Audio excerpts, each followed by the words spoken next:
Hate incidents, religion and faith. Incidents include those motivated by hatred or prejudice of a religion or no religion. This includes sectarianism. Such incidences include incidences between sections of the same faith, for example, Catholic, Protestant sections of the Christian faith, or Sunni, Shia sections of the Islamic faith. Okay, my name's Samina and I am Scottish Pakistani, but first and foremost I'm a Muslim woman that chooses to wear a hijab. Whilst at university I was going through this struggle in terms of my identity, in terms of fitting in. I didn't fit in with the Muslim society, but I didn't necessarily fit in elsewhere either, and it was a struggle that I was having internally and externally. And looking into my faith as a Muslim, it's something that dawned upon me that this is something as a Muslim woman that is prescribed for me. It's an order from God that I should be doing this. I should be wearing and covering modestly, and it was a decision I took in my third year at university, and I've not looked back since then.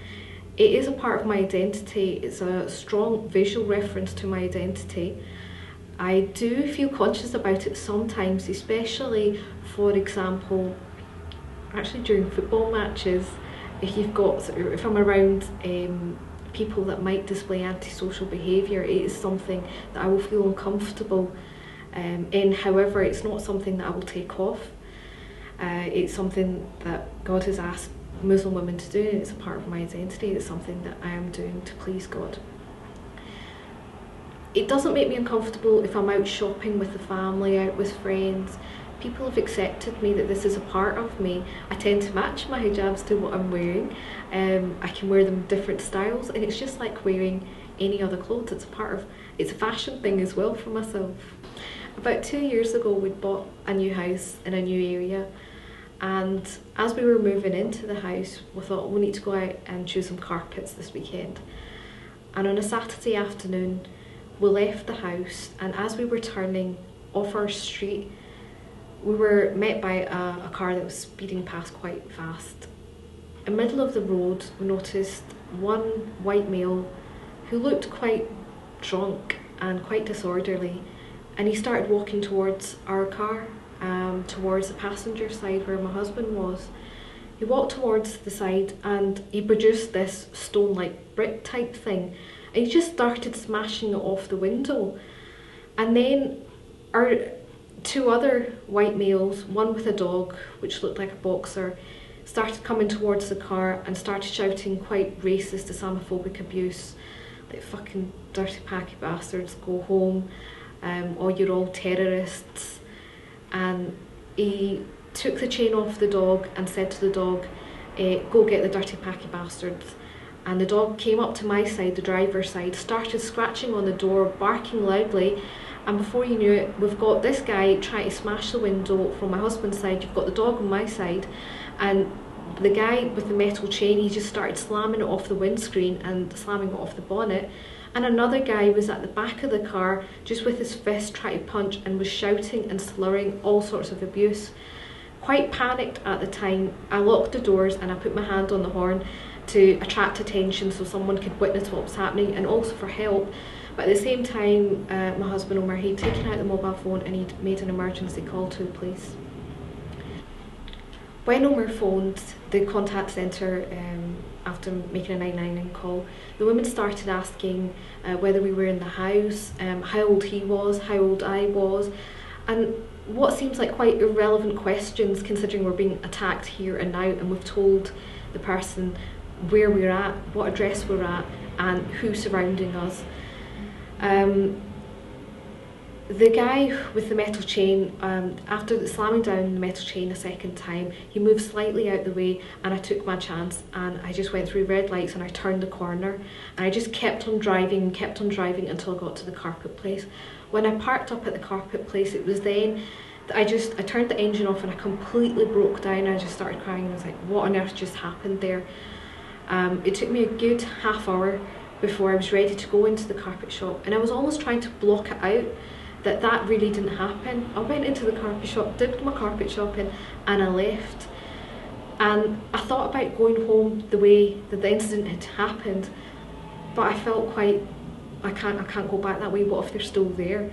And on purpose, I took this long route back home. Once I got home, got out of the car, again I broke down and I was thinking, what if my wee one, who at the time was 6 months old, what if he'd been with me? What if they'd managed to break the window and the glass on him or hurt him?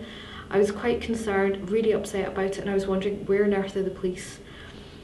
We waited at our new address for approximately 4 hours, and it was quite late on in the evening. We decided, right, they're not going to come, and we left and we went to the address that we were actually residing at whilst getting the new house ready.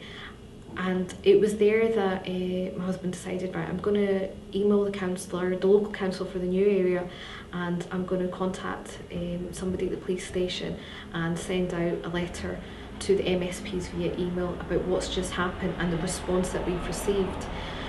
And he did that, and within minutes of him sending off that email, he got a call from the superintendent at the local police station, and he said, look, I'm really sorry. He was apologetic, and he says, look, I'm really sorry that nobody's come out and seen you. If you want, I'll come out now. And at that time we decided, well, there's no point, it's quite late on and what's happened has happened, but this needs to be fixed.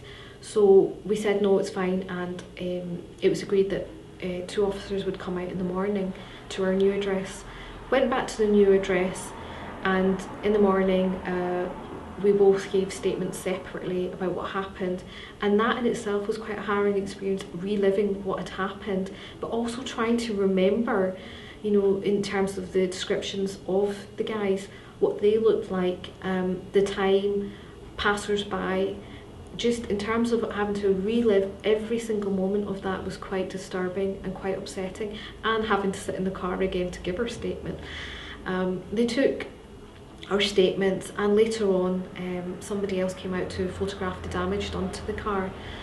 We also got an invite to see somebody at victim support, just in terms of offering a listening ear, offering support, which I didn't take up on, and neither did my husband.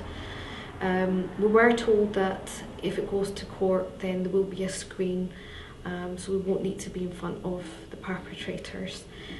The 2 men did plead guilty, so we didn't. It wasn't taken to court.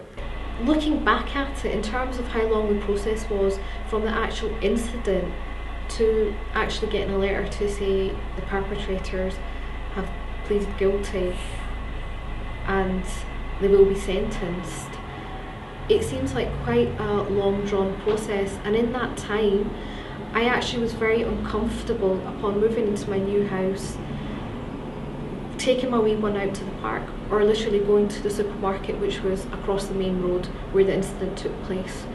I wouldn't walk in my area. If it was to get a pint of milk, I would wait till my husband was home or somebody was with me before I would actually go in the car, and I still wouldn't walk across. I would take the car and go. It really knocked my confidence, and I was quite concerned about other incidents like that happening in the neighbourhood, because I did want to, after the incident happened, I did want to move out there. I said, this is not for us, this is not, you know, we can't live here. We did move in, and I'm very grateful nothing's happened ever since then. But looking back at the incident, what I was quite annoyed about was, I was annoyed about the whole incident, that it even took place in the first incident, and in terms of all the traffic that was there on the day. Obviously in terms of ourselves, we're visibly brown, and I wear the headscarf, and it was a racist, Islamophobic attack on us. But I was quite angry about the fact that the perpetrators kept saying, go home, because to me, I'm born and brought up in Scotland, and Scotland is more than my home, and it's my son's home as well. So where is home for me? That really annoyed me and really upset me as well.